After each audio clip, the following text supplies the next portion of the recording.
नमस्कार दोस्तों, मैं मुकेश टाक आपका अपने YouTube चैनल पर हार्दिक अभिनंदन करता हूं, स्वागत करता हूं।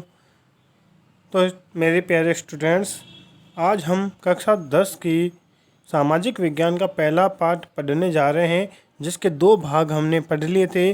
तीसरा भाग हम मौर्य साम्राज्य के उत्तराधिकारी मतलब अशोक के उत्तराधिकारी कौन थे, मौर्य साम्राज्य का पतन कैसे हुआ और मौर्य प्रशासन के बारे में आज हम अध्ययन करने जा रहे हैं।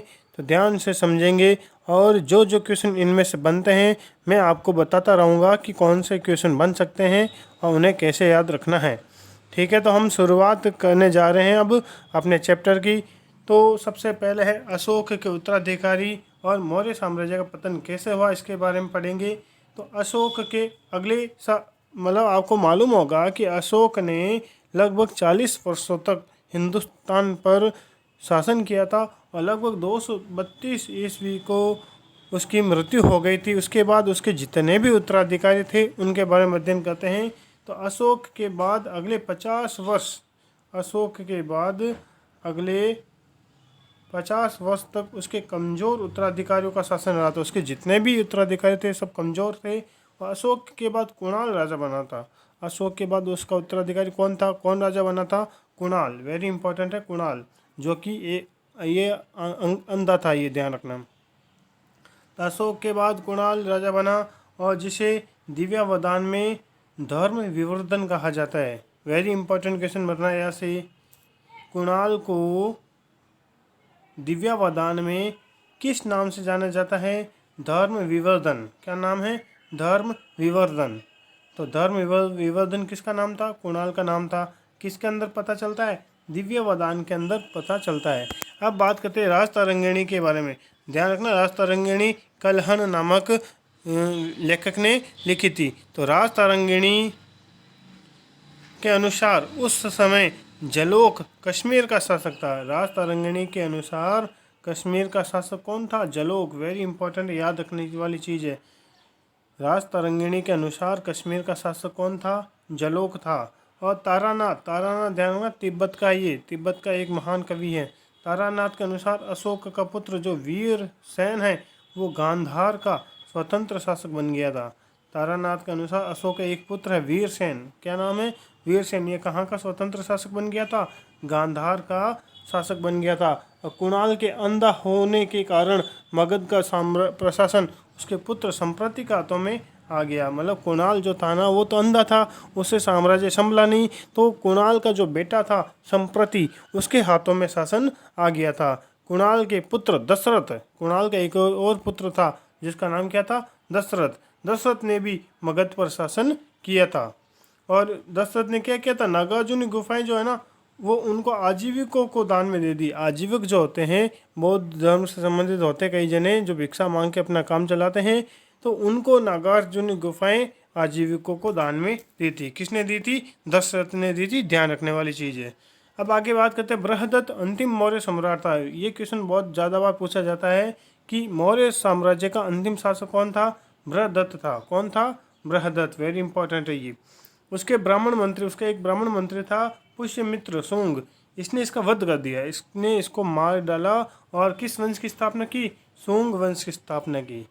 तो बृहदत्त अंतिम सम्राट था। इसका एक सेनापति था पुष्यमित्र शुंग। इसने इसका हत्या कर दी और शुंग वंश की स्थापना कर दी। इसके बाद मौर्य साम्राज्य का अंत हो गया और शुंग वंश की स्थापना हो गई। अब आगे बात करते हैं मौर्य प्रशासन किस प्रकार का था, उसके बारे में बात कर लेते हैं। तो मौर्य प्रशासन, मौर्य काल में भारत ने पहली बार केंद्रीकृत शासन प्रणाली की व्यवस्था शुरू की थी। वेरी इंपॉर्टेंट सवाल। मौर्य काल में भारत ने पहली बार कौन सी व्यवस्था की स्थापना की थी? केंद्रीकृत शासन व्यवस्था। क्या नाम था? केंद्रीकृत शासन व्यवस्था की स्थापना की थी। और सत्ता का केंद्रीकरण वो राजा में होता था। सत्ता का केंद्रीकरण राजा में होते हुए भी वह निरंकुश नहीं होता था।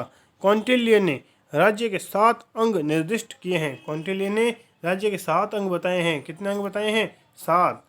तो किसने बताए थे 7 अंग राज्य के? कौटिल्य ने बताए थे। ध्यान रखना। और कौटिल्य के अन्य 3 नाम और हैं। कौटिल्य, विष्णुगुप्त और इसको और क्या कहा जाता है? चाणक्य भी कहा जाता है। ध्यान रखने वाली बात है। तो इसने 7 अंग बताए थे, कौन कौन से अंग वो भी देख लो। राजा, अमात्य यानी मंत्री होता है, जनपद, दुर्ग, कोश, सेना और मित्र, ये सब चीज़ें इसके अंदर होती है। अपने को इनके नाम याद रखने हैं। प्रश्न पूछा जा सकता है कि कौटिल्य ने राज्य के 7 अंग बताए थे, कौन कौन से हैं वो। तो राजा, अमात्य, जनपद, दुर्ग, कोश, सेना और मित्र, ये 7 अंग बताए थे। तो राजा द्वारा मुख्यमंत्री और पुरोहित की नियुक्ति उनके चरित्र की भली भांति जांच के बाद ही की जाती थी। जब राजा मुख्यमंत्री या पुरोहित नियुक्त करता था तो उसके चरित्र के बारे में वो पहले जांच पड़ताल करता था, उसके बाद ही उनको नियुक्त किया जाता था। इस क्रिया को उपदा परीक्षण कहा जाता है। वेरी इंपॉर्टेंट सवाल है, उपदा परीक्षण किसे कहते हैं।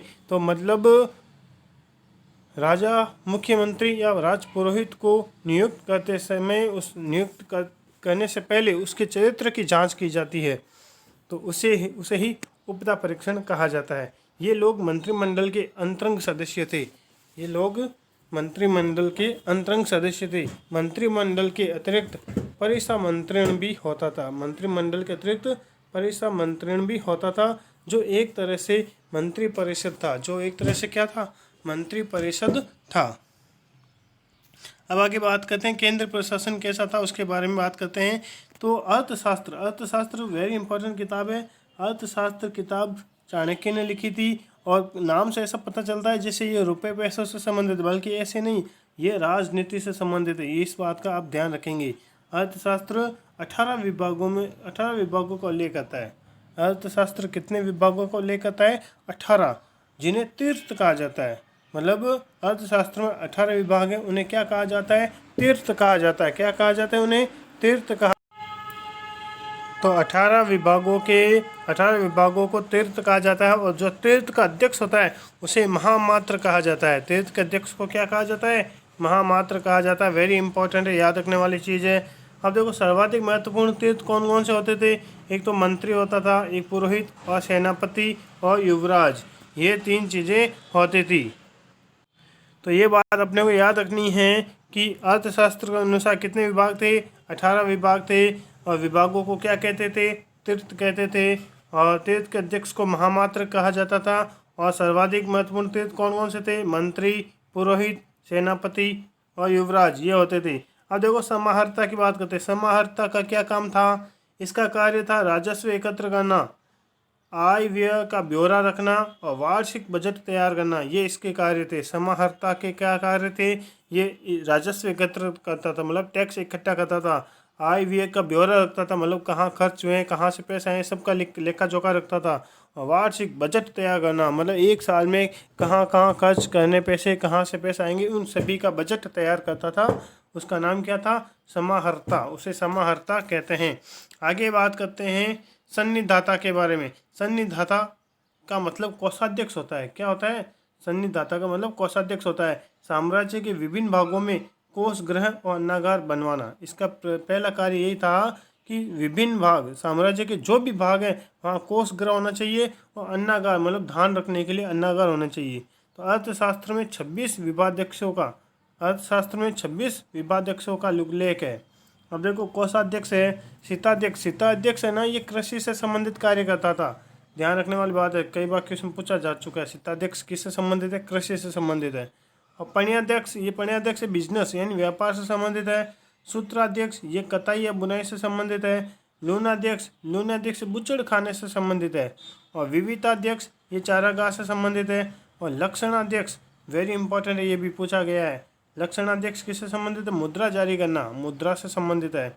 और मुद्राध्यक्ष, पौधवाध्यक्ष, बंदनागाराध्यक्ष, आठविक है वो वन विभाग से संबंधित है। वन विभाग का प्रमुख होता है वो आठविक होता है। तो युक्त और उपयुक्त महामात्य अथवा अध्यक्षों के नियंत्रण में निम्न स्तर के कर्मचारी होते थे। युक्त और उपयुक्त है ना, ये महामात्य के अंडर में काम करते थे। तो अब देख लेते हैं प्रांतीय व्यवस्था के बारे में। प्रांतीय व्यवस्था कैसी थी? तो प्रांतीय व्यवस्था ना, वो अशोक के समय में मगध साम्राज्य के 5 प्रांत थे। Very important. अशोक के समय मगध साम्राज्य के कितने प्रांत थे? 5 प्रांत थे, उनका उल्लेख मिलता है। अब देखो पहला कौन सा? उत्तरापथ है, मतलब तक्षशिला उत्तरापथ है। उज्जैनी को अवंती राष्ट्र उज्जैनी भी कहते हैं। कलिंग मतलब इनकी राजधानी है ये। उत्तरापद की राजधानी तक्षशिला है, अवंती राष्ट्र की उज्जैनी है, कलिंग की राजधानी तौसली है, दक्षिणापद की सुवर्णगिरी है और मध्य देश की पाटलिपुत्र है। तो आपको ये याद रखने हैं 5 प्रांत कौन कौन से थे और उनके राजधानी कौन सी है, ये आपको याद रखना है, परीक्षा में पूछा जा सकता है। तो प्रांतों का जो शासन है वो राजवंशी जो कुमार है या आर्यपुत्र नामक पदाधिकारियों द्वारा होता था। इन प्रांतों का जो शासन है वो राजकुमार या कोई आर्यपुत्र नामक पदाधिकारी करते थे। और प्रांत है ना वो विषयों में विभक्त थे। प्रांत किस में विभक्त थे? विषयों में विभक्त थे और विषयपतियों के अधीन होते थे। विषयपति उनके अंडर में होता था ये। और जिले का जो प्रशासनिक अधिकारी उसको स्थानिक कहते हैं। जिले के प्रशासनिक अधिकारियों को क्या कहा जाता है? स्थानिक कहा जाता है। जो समाहर्ता के अधीन था। किसके अधीन था? समाहर्ता के अधीन था। तो आगे बात करते हैं प्रशासन की सबसे छोटी इकाई, वेरी इंपॉर्टेंट। प्रशासन की सबसे छोटी इकाई का मुखिया गोप होता था। मतलब प्रशासन की सबसे छोटी इकाई का मुखिया कौन होता था? गोप, जो 10 गांवों का शासन संभालता था। कितने गांवों का शासन संभालता था? 10 गांवों का शासन संभालता था। समाहर्ता के अधीन कौन कौन होते थे? समाहर्ता के अधीन प्रदेष्ट्री नामक अधिकारी होता था। प्रदेष्ट्री नामक अधिकारी होता था जो स्थानिक गोप ग्राम अधिकारियों के कार्यों की जांच करता था। यानी स्थानिक गोप और ग्राम अधिकारियों के कार्यों की वो जांच करता था। अब बात करते हैं नगर प्रशासन के बारे में। नगर शासन कैसा था इसके बारे में बात करते हैं। तो मेगस्थनीज, मेगस्थनीज वेरी इंपॉर्टेंट नाम है। सेल्यूकस निकेटर के साथ में आया था, उसका राजदूत है। इंडिका नाम की इसने किताब लिखी थी जो कि बहुत फेमस है, कई बार परीक्षा में पूछी जा चुकी है, तो आप इस बात को ध्यान रखेंगे। तो मेगस्थनीज के अनुसार नगर का शासन प्रबंध 30 सदस्यों का एक मंडल करता था जो 6 समितियां में विभक्त था। 30 सदस्यों का एक मंडल था जो कितनी समितियों में विभक्त था? 6 समितियों में विभक्त था।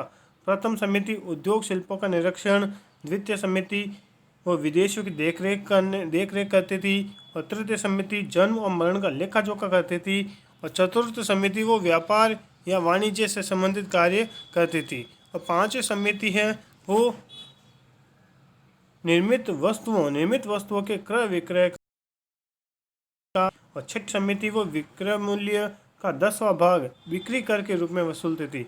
विक्रय मूल्य का जितना 10वां भाग है ना, 1/10, अगर 10 रुपये कमाए तो 1 रुपये आपको साम्राज्य को देना पड़ेगा। 1/10 भाग वसूल करते थे।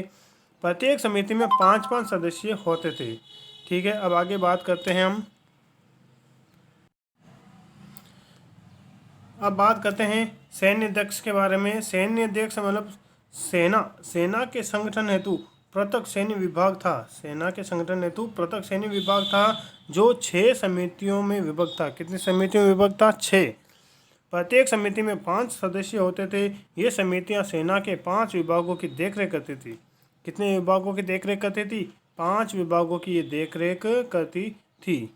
अब आगे बात करते हैं ये 5 विभाग कौन कौन से थे? पैदल सेना, अश्व सेना, हाथी सेना, रथ और नौसेना। ये 5 भाग थे, आपको याद रखने हैं। पैदल, अश्व, हाथी, रथ और नौसेना। सैनिक प्रबंध की देखरेख करने वाला जो अधिकारी उसको अंतपाल कहते हैं। क्या कहते हैं? अंतपाल। मतलब सैनिक प्रबंध की देखरेख करने वाला अधिकारी को अंतपाल कहलाता है। आगे बात करते हैं सीमांत क्षेत्रों को व्यवस्थापक भी अंतपाल होता था। यानी कि सीमांत क्षेत्रों का व्यवस्थापक भी अंतपाल होता था। मेगस्थनीज की किताब का नाम आगे इंडिका, याद रखना। मेगस्थनीज के अनुसार चंद्रगुप्त मौर्य के पास 6 लाख पैदल सेना